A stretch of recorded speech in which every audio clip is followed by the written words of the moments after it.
After ending last week's show on a great interview from Rudy Griffin, former Alabama defensive lineman and defensive coordinator at Hewitt-Trussville High School in the Birmingham area, we have returned. New week, fresh energy, new segment of shows.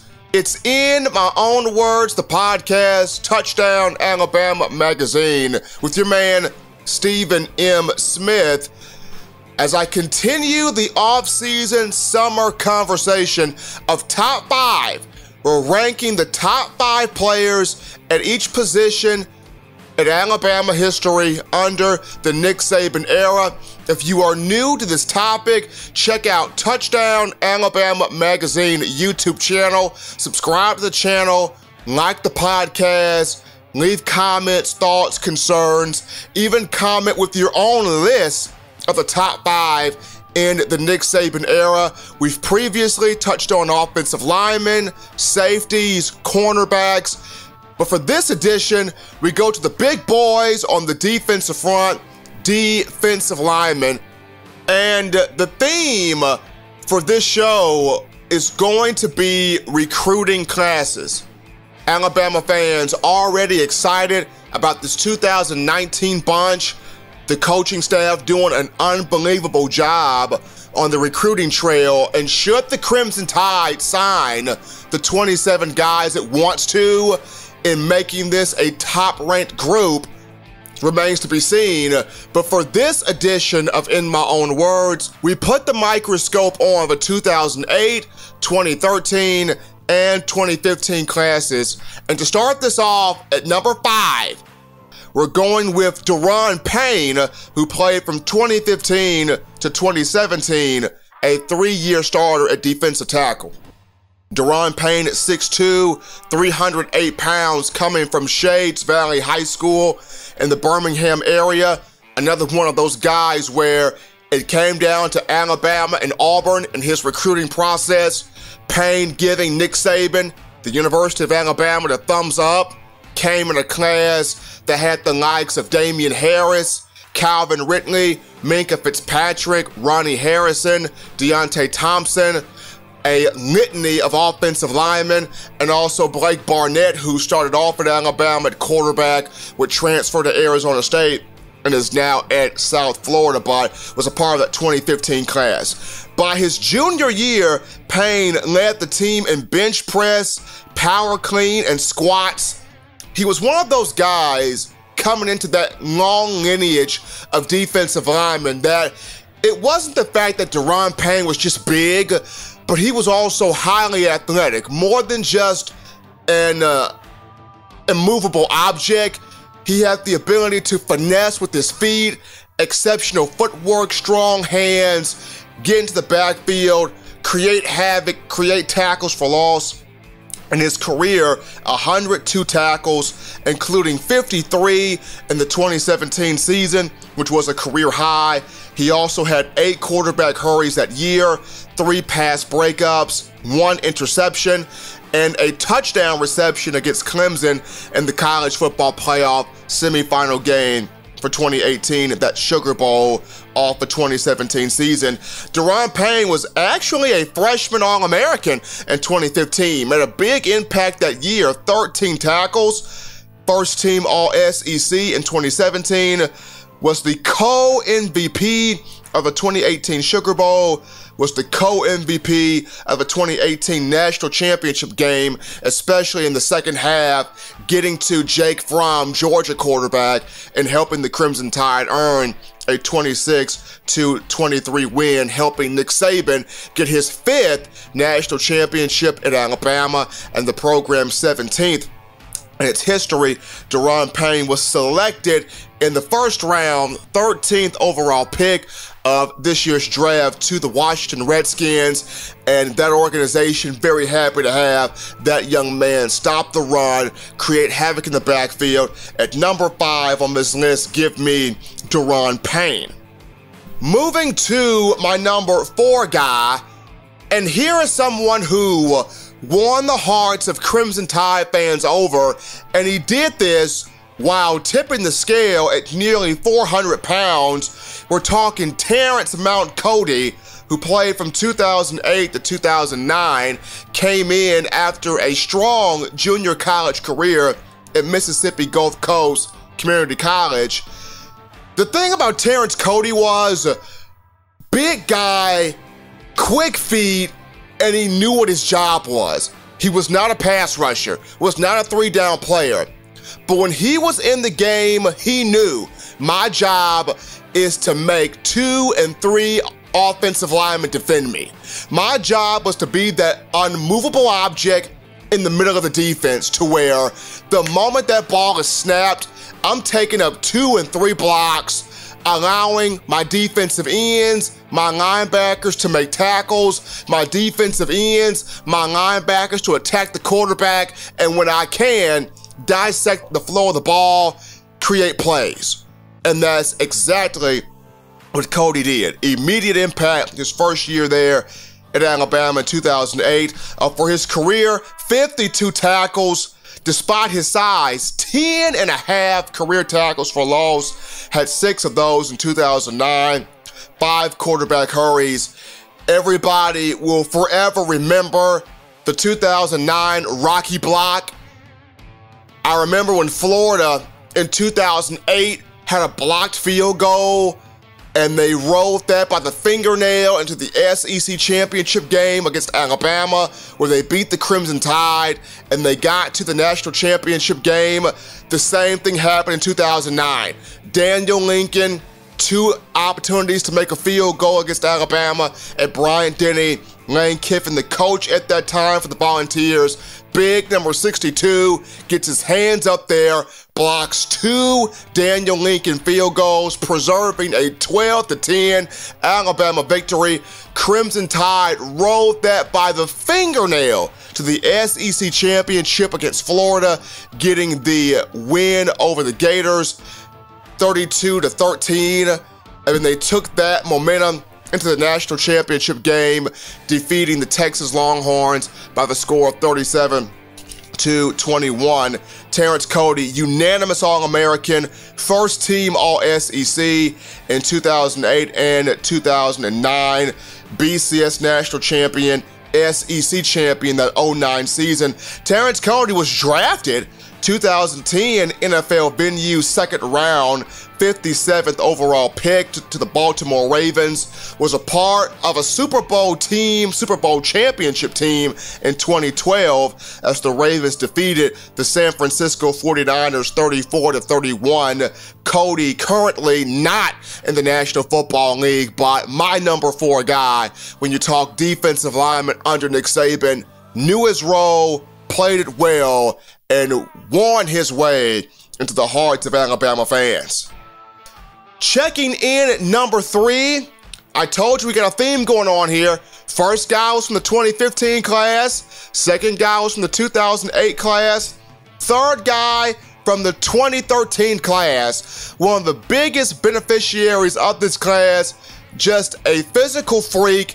And when he took part in interviews, you were scared to death to ask him a question because this guy was 18, 19 years old, looked like a 40-year-old man, and would swallow the podium at the Mal Moore Athletic Facility. That guy at number 3, Shaun Robinson, who played from 2013 to 2015, one of the more dominant names in that 2013 class, came to Alabama at 6'4" and 320 plus pounds out of Fort Worth, Texas.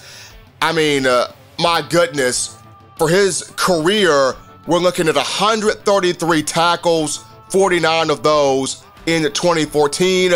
He was in the top 10 among his team, Shaun Robinson, top 10 in tackles all 3 seasons. Unbelievable. 22 tackles for loss for his career, 8 of those in the 2013 season. Was also in the top 10 in that department in his 3 seasons. 9 career sacks for Shaun Robinson, 5.5 in 2013 as a freshman. That was a team high. 19 quarterback hurries. He had 10 in 2015, which was tied for first. had the blocked field goal against LSU that season. He jumped over an offensive lineman. I was at this game. The game in which Alabama defeated LSU 30-16 at Bryant-Denny. The Tiger offensive lineman is trying to cut Shaun Robinson, who at that time was 6'4", 322 pounds. Shaun literally pushes the dude down, jumps over him, blocks the field goal. Wow. I mean, you want to talk about just freakish athleticism in a big package. Shaun Robinson, one of those guys. Consensus All-American in 2015, two-time SEC champion 2014 and 2015, college football playoff national champion that 2015 season, was selected in the second round of the 2016 NFL Draft, 46th overall pick to the Detroit Lions, and now with Shaun Robinson, Deshaun Hand, and Bo Davis, you got the Alabama trio back together at Ford Field in Detroit. I think the Lions have a chance to make a real push. You've got Matthew Stafford, the quarterback. The trio of former University of Alabama big names should be fun there in the National Football League for the Lions. But at number 3, give me big Shaun Robinson on this list of defensive linemen. Moving this thing down to number 2, back to the 2008 class. Number 2 in the top 5 defensive linemen of the Nick Saban era, Marcell Dareus, 2008 to 2010. Highly athletic defensive tackle in that 08 class. We're talking 70 career tackles, 34 in 2009, 33 in 2010. 20 tackles for loss, 9 in 2009, had 11 in 2010, which was second on the team. He had 11 career sacks, 6.5 in 2009, which was a team high. We're talking 17 quarterback hurries for Marcell Dareus, 10 of those in 2010. That was a team high. 6 career pass breakups, 4 of those in 2010. Of course, we all remember the call made by Eli Gold in the 2010 BCS National Championship game, Alabama versus Texas, off the 2009 season, when you got Marcell Dareus just about 300 pounds, pirouetting, spinning out of tackles, taking a 28-yard pick six, 28-yard interception off the arm of Garrett Gilbert, backup quarterback, for a pick six in that game. Dareus stating that prior to the game, he was going to be the most valuable player of the game, and proved right on that claim with not just having the pick six, but knocked out Colt McCoy, starting quarterback for Texas, in the first quarter of the game. Texas trying to drive for a touchdown. Colt McCoy took the snap from the shotgun, tries to roll to the right side, to the middle right side, bangs his right shoulder into Marcell Dareus, knocked him out of the football game. And this is a guy that was a first-team All-SEC selection in 2010, NFL draft in 2011, first-round, 3rd overall pick to the Buffalo Bills. Now Dareus is with the Jacksonville Jaguars, and you got him with Calais Campbell, Telvin Smith, Miles Jack, AJ Bouye, Jalen Ramsey, Barry Church. You throw Ronnie Harrison in that mix. This is a nasty defense down there in Jacksonville. It's set up to win a Super Bowl. If they can get the offense going, remains to be seen. Number 2 is Marcell Dareus. Number 1 guy, top dog, head honcho, creme de la creme, top 5 defensive linemen under Nick Saban, Jonathan Allen, came in to that heavyweighted 2013 signing class, played from 2013 to 2016. He actually played a linebacker in high school, Stonebridge High in Virginia. While I'm rooting for him in the National Football League with the Washington Redskins, the things Jonathan Allen was able to do at Alabama he had a way of igniting the crowd at Bryant-Denny Stadium. 152 career tackles, right? He had 69 in 2016. That was a career high, and he was third on the team from his defensive end spot. 44 and a half tackles for loss for his career. 14 and a half of those came in 2015. That was a team high. He had double digits in tackles for loss throughout 2014 through 2016. 2014, 11 tackles for loss. 2015, 14 and a half tackles for loss. 2016, 16 tackles for loss. The guy had 28 career sacks, 12 in 2015, which was a career high and a team high, 10 and a half in 2016, which was a team high, 29 career quarterback hurries, 15 of those in 2016, which was a team high. That 2016 season was just unreal for Jonathan Allen. 3 fumble returns for touchdowns that season. 75-yard fumble return against Ole Miss, helping the Crimson Tide beat the Rebels in Oxford, Vaught-Hemingway Stadium 48-43. And then he had the Superman sack of Trevor Knight against Texas A&M, Bryant-Denny Stadium, getting the Crimson Tide the 33-14 win. Also in that same game, took a fumble return for a touchdown. 2016, Jonathan Allen. Listen to the awards he won that season. He was the SEC's Defensive Player of the Year, Bronco Nagurski Award winner, Lombardi Award winner, Chuck Benderek Award winner, Ted Hendricks Award winner, which goes to the nation's top defensive end. He was even on a couple of people's ballots for the Heisman Trophy. Jonathan Allen had a big year in 2016. 3-time first-team All-SEC selection, 2014, through 2016. 3-time Southeastern Conference champion, 2014 through 2016. College football playoff national champion, 2015. Right now, as I mentioned, drafted first round, 17th overall pick of the 2017 venue to the Washington Redskins. Yes, he suffered some injuries in his career to both of his shoulders, had surgery on both shoulders, but I feel like this is still somebody that's going to have a monster career in the NFL, expected to make a big jump here in year 2, and why wouldn't he when you got Ryan Anderson with him, Daron Payne with him, and now Sean Dion Hamilton with him. I mean, Jay Groot and the Redskins are putting a University of Alabama defensive reunion together. So no doubt in my mind, Jonathan Allen, year 2, makes a huge impact. But running back over this list again, my 5 guys, top defensive linemen of the Nick Saban era. Number 5, Daron Payne. Number 4, Terrence Mount Cody. Number 3, Shaun Robinson. Number 2, Marcel Darius. And number 1, Jonathan Allen.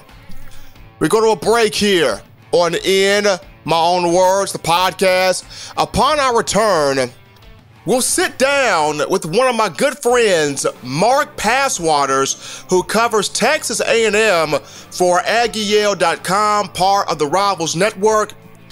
We'll talk about Texas A&M and head coach Jimbo Fisher.